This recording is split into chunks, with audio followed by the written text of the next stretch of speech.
महाराष्ट्र की राजनीति में एक बार फिर सियासी भूचाल आता दिखाई दे रहा है।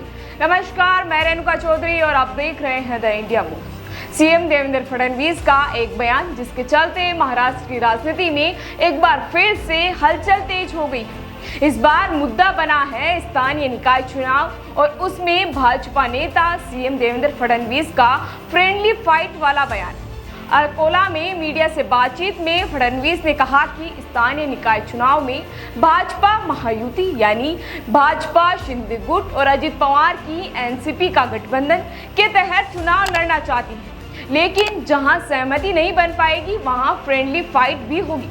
अब ये फ्रेंडली फाइट शब्द सुनने में भले ही सौम्य लगे, लेकिन इसके राजनीतिक मायने काफी गहरे और सख्त भी है। वही राजनीति में इसका मतलब होता है सहयोगी दल एक ही सीट पर आमने सामने होंगे, लेकिन एक दूसरे पर तीखा हमला नहीं करेंगे। इसका सीधा असर वोट बैंक और गठबंधन की एकता पर भी पड़ता है, जो कि चुनाव से पहले एक बड़े खतरे की घंटी है। महाराष्ट्र में आगामी 29 महानगर पालिका, 257 नगर पालिका और 26 जिला परिषदों के चुनाव होने हैं, जिसमें मुंबई, ठाणे, नागपुर, पुणे जैसे बड़े शहर भी शामिल हैं। इन चुनाव को लेकर सभी पार्टियों की नजरें गड़ी हैं, क्योंकि यही चुनाव 2029 के लिए राजनीतिक आधार भी तैयार करेंगे। अब जानकारों का तो मानना है कि शिंदे गुट चाहता है कि ठाणे और मुंबई में उसे ज्यादा सीटें मिली, क्योंकि वहां उसका जन आधार भी मजबूत है।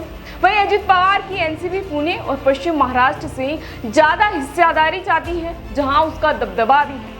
सीएम फडणवीस ने साफ कहा है कि गठबंधन कहां होगा कहां नहीं, इसका फैसला पार्टी अध्यक्ष और कार्याध्यक्ष और चुनाव समिति ही करेगी। यह बयान शिंदे और अजित पवार दोनों के लिए चिंता का कारण भी बन गया है, क्योंकि उन्हें लग रहा है कि बीजेपी इस फ्रेंडली फाइट की आड़ में उनके प्रभाव वाले क्षेत्रों में घुसपैठ करने की तैयारी भी कर रही है। अब सवाल ये उठ रहा है कि क्या यह फ्रेंडली फाइट एक चुनावी रणनीति है या फिर बड़ी राजनीतिक जंग की शुरुआत?